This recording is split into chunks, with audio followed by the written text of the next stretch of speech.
खबर उत्तर प्रदेश के जनपद फिरोजाबाद से है, जहां आगरा मंडल के जनपद फिरोजाबाद से एक ऐसा मामला आया है जो सिर्फ अपराध नहीं पूरे सिस्टम पर सवाल खड़े करता है। जी हां, फर्जी वारंट, नकली कोर्ट और हवालात में बंद कर अवैध वसूली का खेल पीड़ित के वकील तक कर रहे हैं। वारंट फर्जी हैं। अगर कागज फर्जी थे तो कार्रवाई असली कैसे हो गई? जिम्मेदार कौन है? और सबसे बड़ा सवाल यह है कि कानून के नाम पर भी अवैध वसूली का गंदा खेल चलता है। जनपद फिरोजाबाद में सामने आया एक कथित फर्जी वारंट सिंडिकेट का मामला। पीड़ित पक्ष ने अधिवक्ता ने स्पष्ट कहा, संबंधित वारंट प्रथम दृष्टया फर्जी हैं, यानी इस कार्रवाई की नींव ही जाली दस्तावेज पर टिकी बताई जा रही है। बताते चलें कि कुछ दिन पूर्व थाना नारकी क्षेत्र के गांव पचमान में रहने वाले दो युवकों को पुलिस ने यह कहकर गिरफ्तार किया कि तुम्हारे खिलाफ वारंट है। गिरफ्तार करने के थाने की हवालात में बंद कर दिया। उसके बाद चला अवैध वसूली का खेल।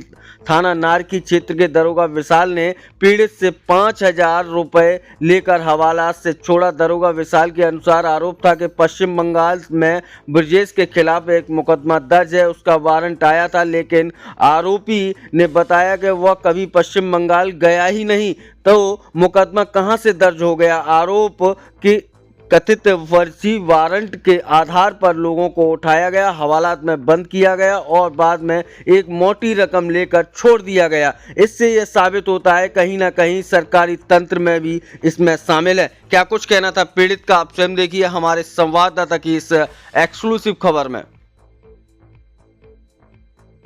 नाम ब्रजेश है। मैं चौराहे पे, पचमन चौराहे पे करीब 4:15 बजे करीब मैं चौराहे पे सब्जी लेने आया था। तो वहाँ पर विशाल चौधरी हैं, दरोगा जी आए थे, उनके साथ एक ड्राइवर थे और उन्होंने मुझसे बुलाया और मुझसे बोले कि तेरा नाम ब्रजेश है? मैंने कहा जी सर मेरा नाम ब्रजेश है। पचमन का है क्या? हाँ जी। तो बैठ पूछ ली कि इसमें। मैंने क्या है सर, बताइए मुझे क्या मामला है?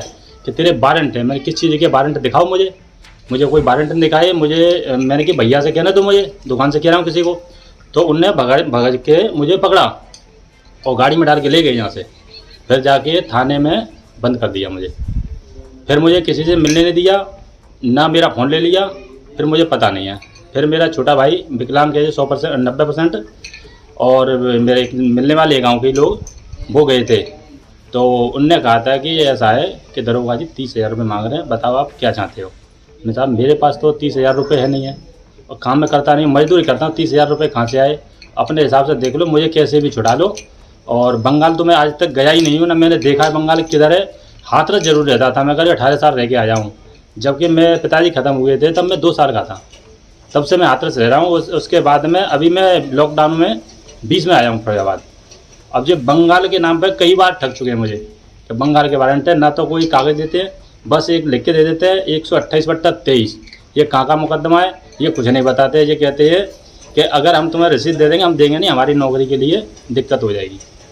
ये कुछ नहीं बताते थे, बस इतने कहते हैं कि वारंट है तुम्हारे। फिर कैसे छोड़ा? अब ये मुझे पता नहीं है। पैसे लिए, पैसे छोटे भाई बता रहा है कि 10,000 रुपये लिए हैं। कोई एक गांव के ही हैं हमारे संबंधी, जो उनने 5,000 रुपये दिए और 5,500 रुपये मेरा छोटा भाई है जो 80% विकलांग है, उसने अपनी जेब से या कहीं से ला करके उनको 10,000 रुपये, 10,500 रुपये दरोगा जी को दिए। ये छोटा भाई मेरा बता रहा है। मेरा नाम रिंकेश कुमार है। मैं गांव पचमान कॉलोनी ब्लॉक नारकी जैसे रहने वाला हूं और जो ब्रह्मदेव पीपरा चौकी है, यहाँ से मेरे भाई ब्रजेश कुमार हैं और उनको मतलब मैं सिलाई का काम करता हूं, अपना रोजी रोटी पालता हूं। 80% विकलांग हैं, हम दोनों मियाँ बीवी हैं। अपने जैसे करते हैं तैसे अपना पेट पालते हैं। किराए की ट्री ले लेते हैं तो चलाते हैं तो पालते हैं, और जो ऊपर का खर्चा आता है मेरे भाई देते हैं, मेरे ब्रजेश भाई हैं। और इनको 4 तारीख को दिन सोमवार था, ब्रह्मदेव चौकी के जो दरोगा जी हैं विशाल चौधरी और अन्य पुलिस वाले 4 बजे 35 मिनट में यहाँ चौराहे से उठा के ले गए। तो मुझे किसी ने पता नहीं चला, तो मैं गाड़ी चला के आया था, तो मेरी बहन ने मुझे फ़ोन किया हाथरस से कि भाई ऐसे बात है, भाई को पुलिस वाले ले गए। तो मैंने वहाँ गया, तो वहाँ से फिर नारगी गया, तो नारगी से मना कर दिया कि यहाँ पे अभी कुछ नहीं होगा, जो बात होगी दरोगा जी से होगी। तो वहाँ से दरोगा जी पीपरा अपनी ब्रह्मदेव चौकी पे आ गए। तो मेरे एक मिलने वाले थे तो उनसे मैंने रिक्वेस्ट की, भैया मैंने कुछ भी करो, तुम तो बात कर लेते हो तो उन्हें बात करो। तो उनने कहा कि चलो चिंता मत करो, मैं कुछ करता हूँ। तो 30,000 रुपये मांगे गए कि 30,000 रुपये दो तब छोड़ेंगे, वेस्ट बंगाल का केस है तुम्हारा। तो मैंने कि ये तो बिना करे हुए कैसे केस हो जाएगा, कि नहीं जो केस है जो जब भी पकड़े हैं, नहीं ऐसे नहीं पकड़ते हैं। तो मेरे जो मिलने वाले थे उनसे मैंने रिक्वेस्ट किया, तो उनने कहा चलो कोई बात नहीं है, उनने भी रिक्वेस्ट किया कि भाई ये दोनों विकलांग हैं, क्या करते हैं क्या नहीं करेंगे, 100-200 का खर्चा करते हैं अपना, तो उसके लिए अपना पेट पाल रहे हैं। उनके मेरे ऊपर करने वाले यही हैं, जो करते हैं यही है मेरे भाई। तो मैंने इसलिए अब मुझसे कह दी, मैं वहां से आया ना ब्रह्मदेव चौकी, तो ब्रह्मदेव चौकी से फिर मैंने बात की तो कि 25,000 दे देना, फिर 20,000 दे देना, फिर 15,000 दे देना, फिर टूटते टूटते 10,000 रुपये गाड़ी टूटी। तो मेरे पास पैसे नहीं थे इतने, तो 5,500 रुपये दिए और 5,000 मैंने अपने जो मिलने वाला दोस्त था मेरा उससे लिए।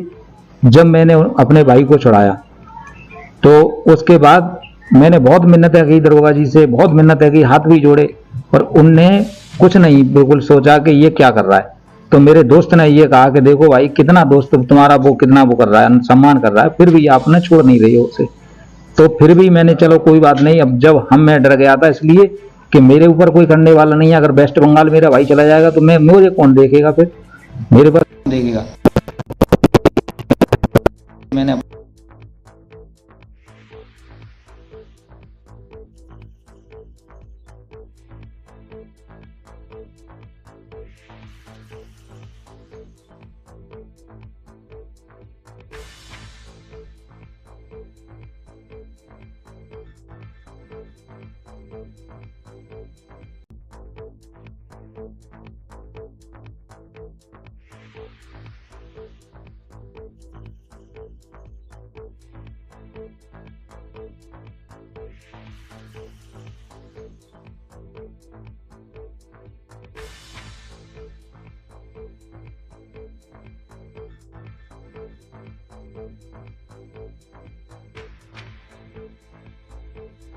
आपका नाम क्या है, आप कहाँ रहते हो और आप करते क्या हो? मेरा नाम ब्रजेश कुमार है। मैं ग्राम पंचायत पचवान में रहता हूँ, जिला फिरोजाबाद, थाना नारकी।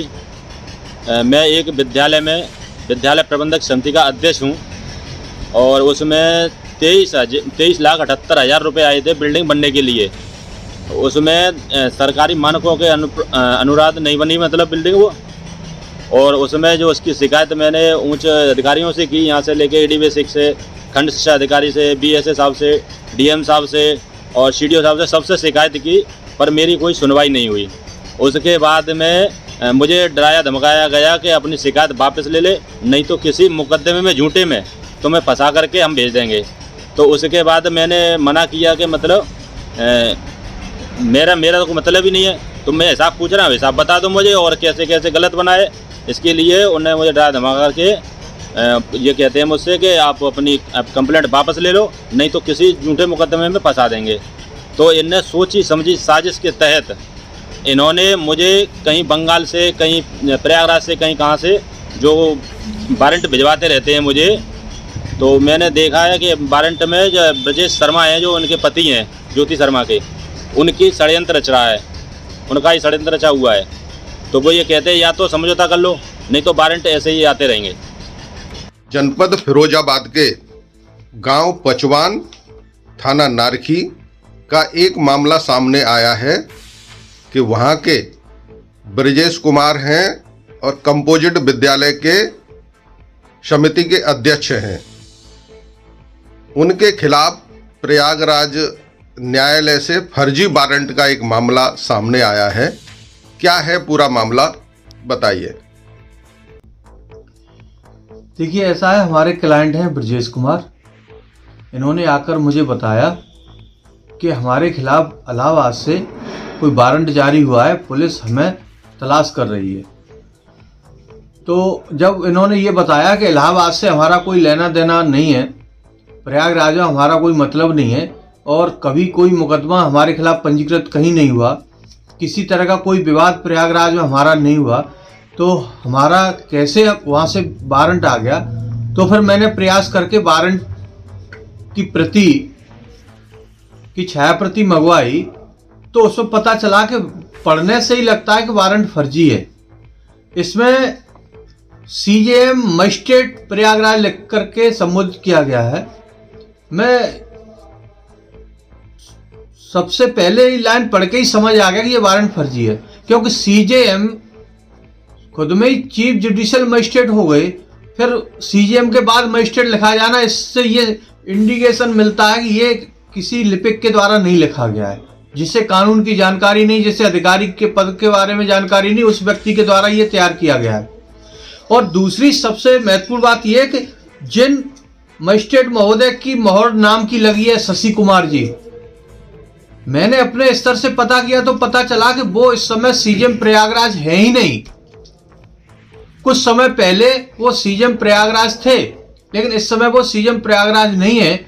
तो उसी सीजेएम प्रयागराज शशि कुमार जी के नाम की मोहर लगा करके और एनबीडब्ल्यू आदेश जारी किया गया है। तीसरी कमी, एक एनबीडब्ल्यू आया है, एक बीडब्ल्यू आया है, और एनबीडब्ल्यू में केस नंबर 172/24 लिखा है और एक बीडब्ल्यू में केस नंबर 72/24 लिखा है, एक में 172/24 लिखा है। केस में भी अंतर है। इन दोनों केसों के बारे में जब प्रयागराज जनपद न्यायालय में संपर्क किया गया तो पता चला कि इस केस नंबर से इनके विरुद्ध किसी तरह का कोई मामला पंजीकृत है ही नहीं। तो ये पूरा प्रकरण जो है फर्जी है, किसी की साजिश है इनको परेशान करने की, और उसने फर्जी एनबीडब्ल्यू जारी करा के पुलिस के पास पहुंचा दिया है। ऐसे केसों में अगर कोई षड्यंत्रकारी है, अगर ये कृत्य कर रहा है, तो न्यायिक प्रक्रिया में उसके लिए दंड का क्या प्रावधान है? देखिए, ये तो गंभीर मामला है। इस समय पूरे उत्तर प्रदेश में जितने वारंटी हैं उनके लिए उत्तर प्रदेश सरकार का एक मिशन चलता है, एक अभियान चलता है। प्रत्येक शनिवार को सारे वारंटी उठाए जाते हैं। हम यहाँ देखते हैं अब जनपद न्यायालय फिरोजाबाद में संडे के दिन 50-50, 60-60 वारंटी पकड़ के आते हैं रिमांड पर। तो जब इतनी गंभीरता से शासन वारंटियों को गिरफ्तार करने का अभियान चला रहा है और उस अभियान के तहत यदि फर्जी वारंटों पर गिरफ्तार होकर के कोई व्यक्ति जेल चला जाएगा तो ये तो न्यायपालिका की विश्वसनीयता पर प्रश्न चिन्ह लग जाएगा। मैं समझता हूं जो लोग भी ऐसा षड्यंत्र रच रहे हैं और अपने किसी दुश्मन के खिलाफ एक न्यायपालिका के सिस्टम को मोहरा बना करके और उसको उत्पीड़न करने का एक माध्यम बना रहे हैं, तो ये बहुत ही घातक है। आम आदमी की विश्वसनीयता न्यायपालिका के प्रति है और उस पर यह सीधी विश्वसनीयता पर चोट है।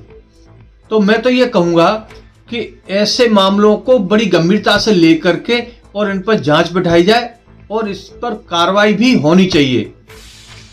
ये गंभीर मामला है। इसके अलावा आप इस संबंध में और कुछ कहना चाहेंगे?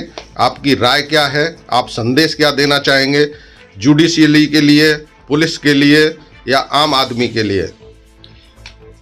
मैं तो बस यही अनुरोध करना चाहूँगा प्रयागराज के जनपद न्यायाधीश महोदय से कि वो इस प्रकरण को गंभीरता से लेते हुए जांच कमेटी बनाए और उसमें यह पता करें कि जनपद प्रयागराज के कोर्ट की मोहर का इस्तेमाल आखिर कौन कर रहा है और उस मोहर का इस्तेमाल करके एनबीडब्ल्यू जारी किए जा रहे हैं।